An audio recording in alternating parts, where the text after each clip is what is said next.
Pierce County traffic, Luscombe 1813 Kilo is going to make just a high-speed taxi down to the middle of the runway and then turn around.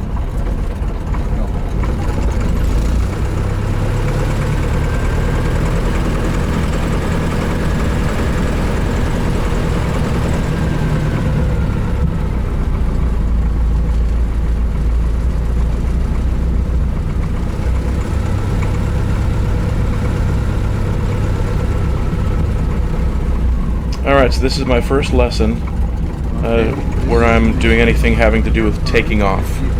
So this is kind of exciting. We're just going to do a high-speed taxi and not take off. Nice smooth application to full power and keep it straight. So bring up the power, get moving, get the tail up, and then cut the power, get the tail back down. And just practicing keeping it on the center line, at which I don't do very well.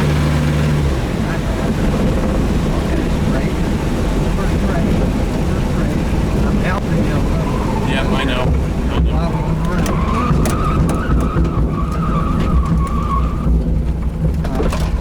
Missed the brake. Alright, this is the same thing again, but from the outside. Different viewpoint. And I just overcorrected a little bit and had a pretty good sized swerve here. And Gene missed the heel brake. He's flown Luscombe. In fact, he used to own one, but it's been a little while, and the Luscombe has weird tiny little heel brakes. And he took a stab at the heel brake and missed it, so I didn't see how know. easy it gets. We didn't quite recover in time, but no harm done. Put it back down. Bring the throttle back. Now, do you want to make an announcement again here? No, they'll see it. Go ahead. Is this my second attempt? Yeah, and I didn't feel a whole lot of defect or anything. I mean, I didn't feel like I had to punch in a bunch of right rudder. No, you're not going to get that. You're not going to need to. Okay.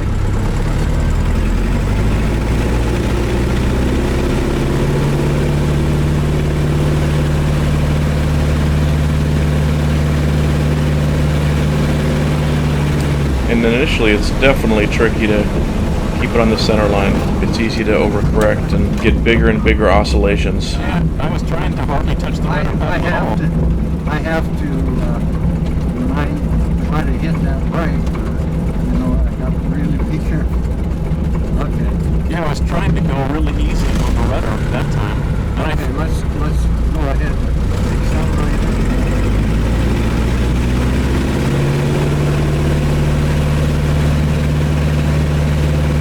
And I'm giving it just a little bit of forward stick to get the tail up. Not too much. Keep it straight.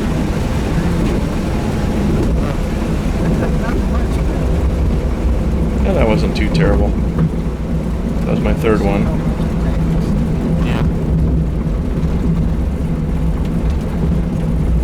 And I felt like you were riding the pedals with me a little bit that time. Not much.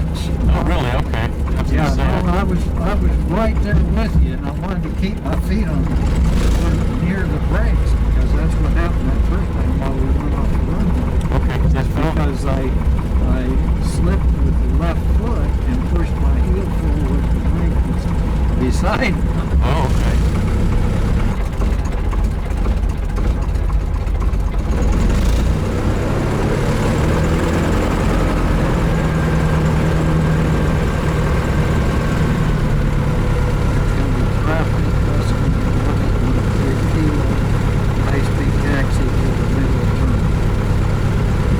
And at this point, Gina is doing the talking on the radio, since I haven't done that at all yet, and I've got my hands full just thinking about doing a high-speed taxi here. When you start out, even small things are overwhelming. So talking on the radio would be a little bit too much for me, or a lot too much for me.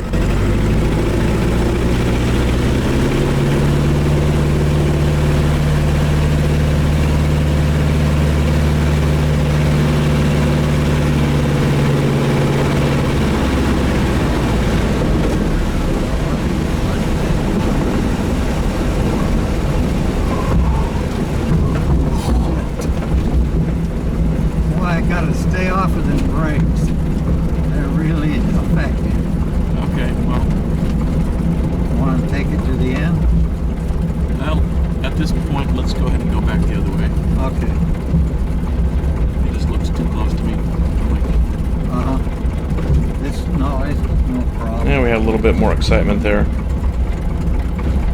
We kept it on the runway at least. Thank you. So is this, we went around 70, 72 right here? Yeah. Or based on what? But you'll- Now we're done with the high-speed taxi practice. We're just Yeah. going to take off this time. Actually, you can go between 70 and 80. Okay. But more than 70 Yep, yep, and yep. 80 is a little fast. Okay. Okay. 75 is just about right. Okay.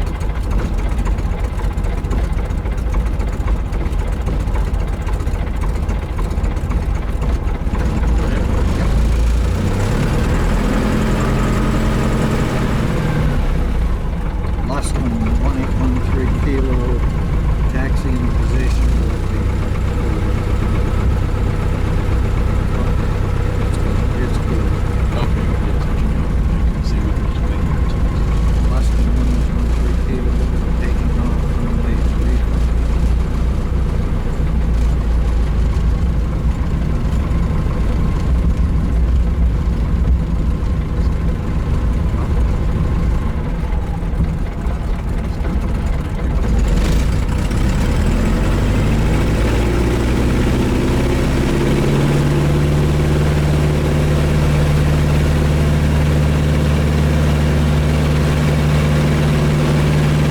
Whew, off the ground. Glad to be off the ground. It's definitely tricky to keep it on the center line. Now, the reason I'm doing the voiceover on this one is because the audio wasn't hooked up right, I think. This plane didn't come with a good intercom, it just came with a portable old intercom. The wires were falling to pieces, coming apart. And in a future flight I actually had a bigger problem with it. But in this one, for some reason, it didn't record my voice, or our voices.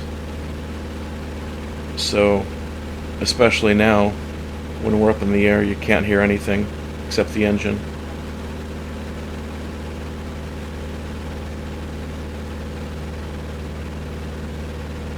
There's a beautiful Mount Rainier in the background.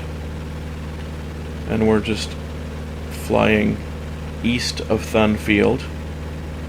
Thunfield, or what is now called Pierce County Airport, is my home base. And we're heading northeast. So a little bit north and then over toward the Cascade foothills, which you can see in the background there.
As I've taken lessons in this plane, I've tried lots of different camera positions and mounting it in different spots and in different ways, and this airplane has a lot of vibration.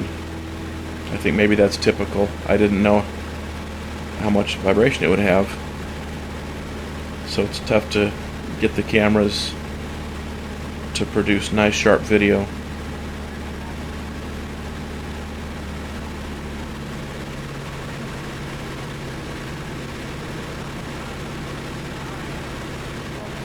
And cameras like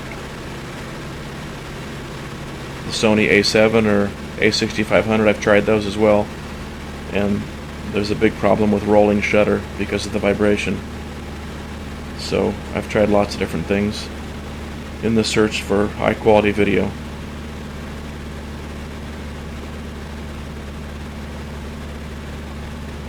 But it's been a challenge.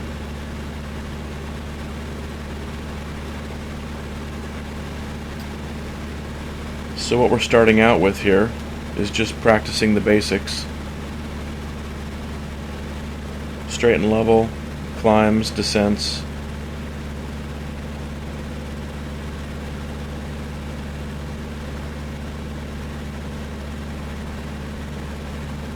And that was a 90-degree turn to the right.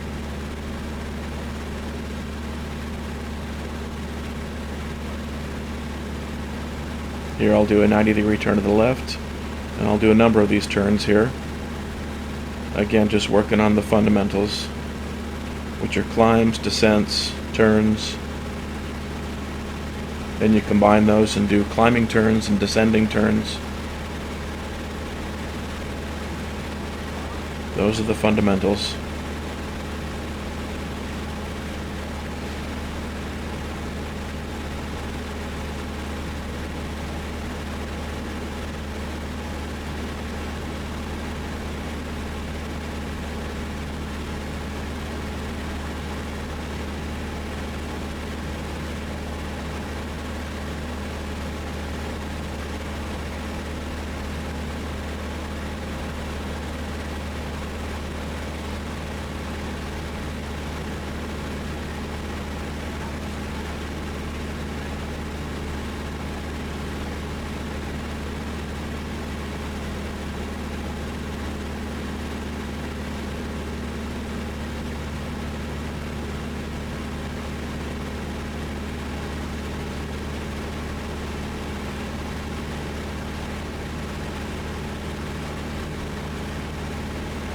That's Lake Taps there in the background.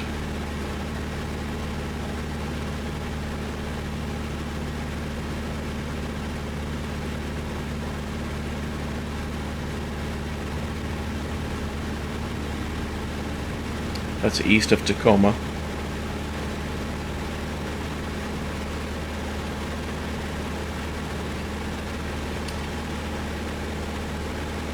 So one of the issues that these old planes in particular tend to have is a lot of adverse yaw. When you feed in aileron, it produces a bunch of drag on the wing with the downward tilting aileron. So that's the wing that goes up,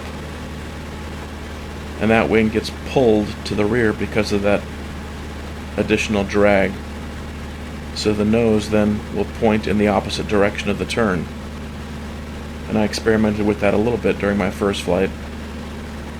But to counteract that, you need to use rudder. And so that's one thing that these 90-degree turns help you to practice.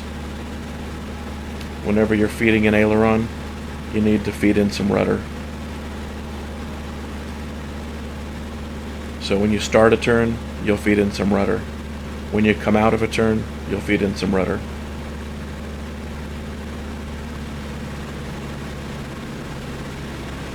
I love that mountain.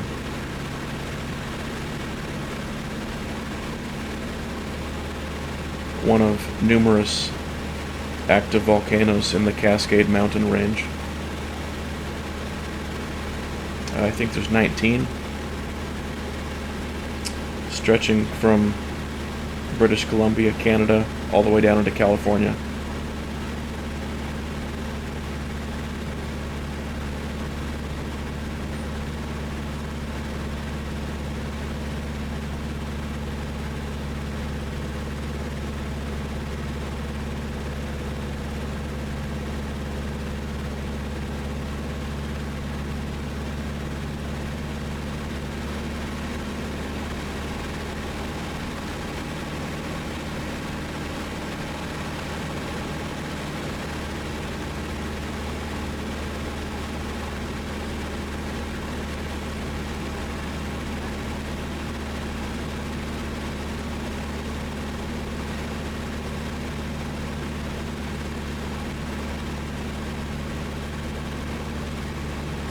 And there again, just practicing turns. I don't think that was turns around a point. Turns around a point and S-turns are things you also practice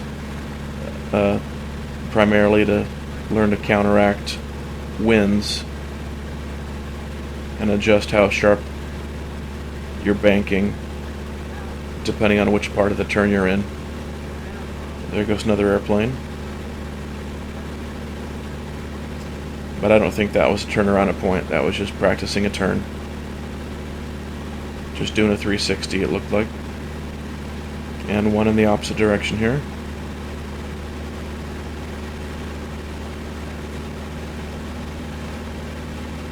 Yeah, you can see that I'm not looking at a point on the ground there off the wingtip. I'm just working on doing a level turn.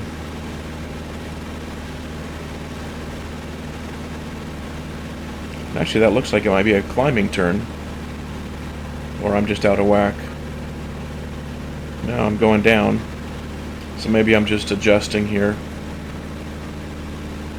Trying not to climb and not descend. But it's a challenge, so I could have been descending and climbing without trying to.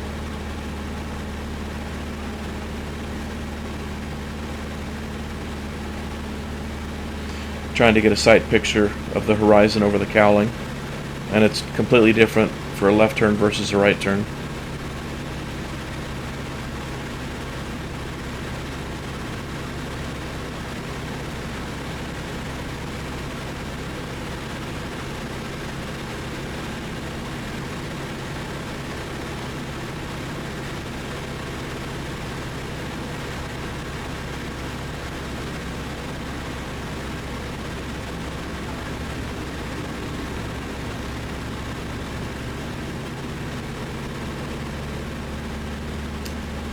Oh, and by the way, the reason I'm in the right seat is because the Luscombe has heel brakes only on one side,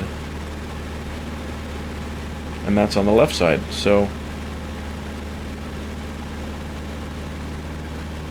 and Gene did need to use those brakes on some of my high-speed taxi practices, so that's why he's in the left seat,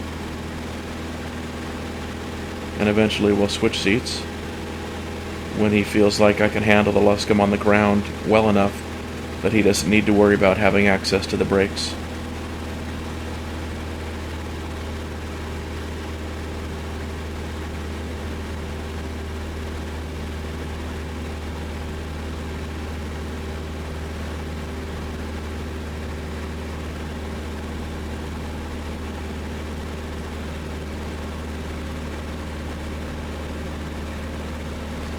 And we're doing these 90-degree turns and these 360s using section lines, or the direction of the roads, as reference points. And sometimes we'll use a landmark on the horizon as a landmark, or as a reference point, rather. So if we're pointed at something on the horizon, we might do a 360 and I'll roll out once I'm back pointed at that same feature, which actually is something that can be useful in real life if you're navigating.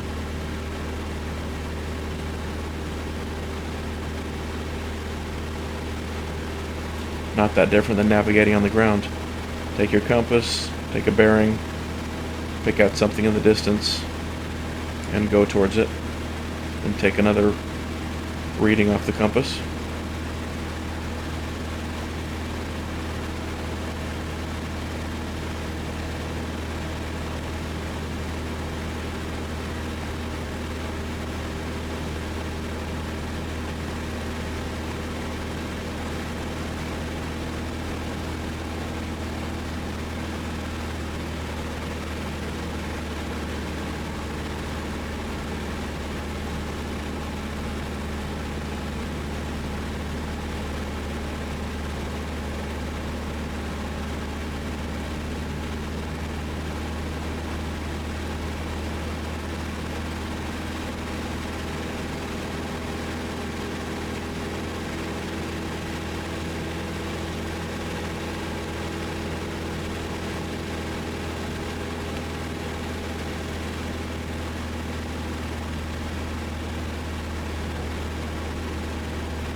You might be able to hear the engine slowing down there.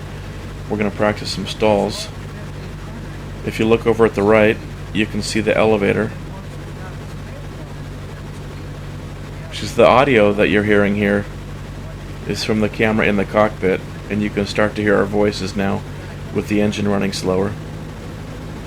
Anyway, you can see the elevator come up a little bit there during that slower flight because Gene's trying to maintain our altitude.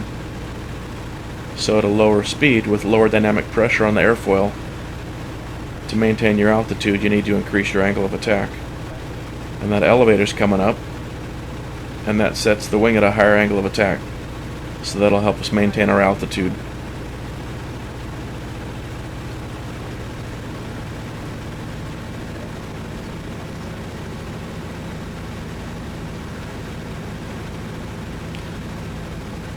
And this Luscombe's stall characteristics are they're not very sharp. It stalls pretty softly. There's not a sharp break. It barely even buffets.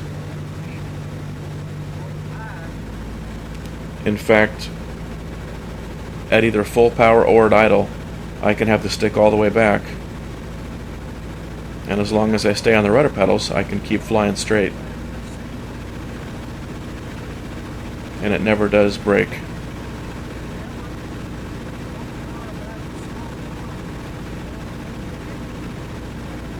But at this point, I don't really know that. I'm not familiar with it. I'm not experienced. So I'm just getting it figured out.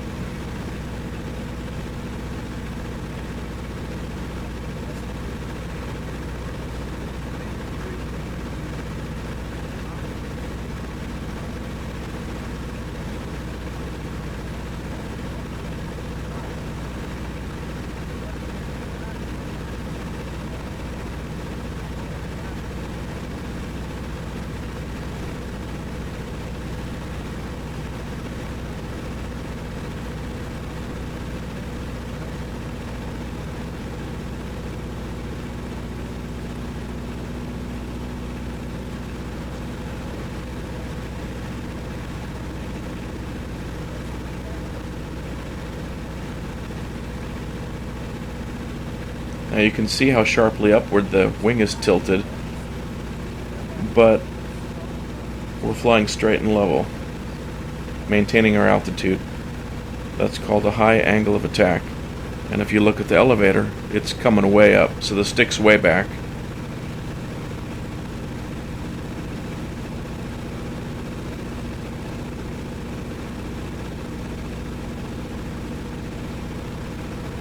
Actually, so here we're not practicing stalls, we're just practicing slow flight. Okay, well, there was a little bit of a stall. So what we're doing is figuring out how slowly the airplane can fly and at what point it starts to stall. With most planes, that's an angle of attack of around 18 degrees, plus or minus a little bit, depending on the airfoil.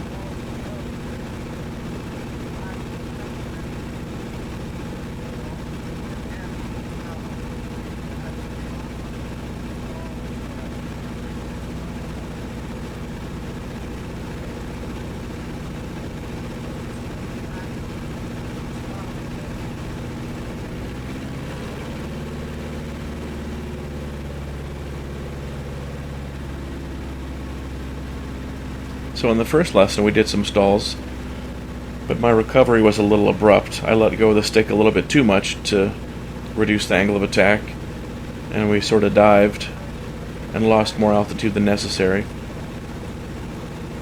So that wasn't what I expected. That was a little trickier than I expected. Now watch the elevator. You'll see it come up and up and up, and our angle of attack increases, and then when the plane stalls, it pops down so that we recover. When you decrease the angle of attack, then the wing will start flying again. There goes the elevator up, up, up, up. And then when the plane stalls, it'll go down to allow the angle of attack to decrease. The elevator's got to be about full up there, yep. And then I let go of the stick, so the wing starts flying again.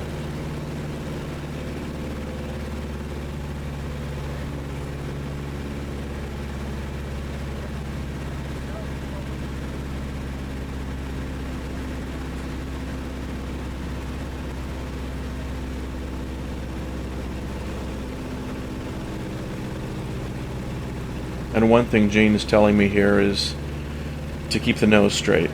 So at high angle of attack, especially at a lower power setting, you need a lot of right rudder because you got a lot of P factor. And then when the nose drops, you still want to keep the nose straight. And initially, I wasn't doing a good job at keeping the nose straight.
So the pilot's operating handbook, the POH, says that the Luscombe stalls at 48 miles per hour.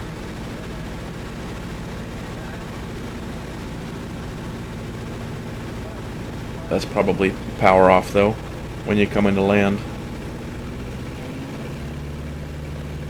Power on, it behaves differently.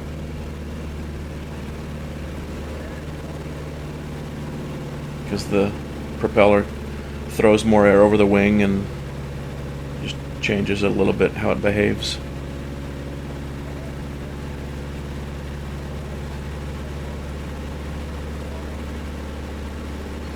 But this pitot tube, I think, probably doesn't read very accurately when you're flying at a real high angle of attack.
I did that. Well, I saw it. You just That doesn't mean I can do it. We'll see. about 8-10 feet above the roadway, you level off. Yeah, it was The airspeed will start dropping. Yeah, I was And as the airspeed drops, you raise the nose, but continue to let the airplane descend. You have to add back pressure to, to raise the nose. Yeah. But not so much back pressure that the airplane stops descending. Well, I definitely saw the airspeed. I saw the altimeter when we were just going over the numbers, and it was Uh-huh. definitely, the airspeed was definitely dropping off for sure.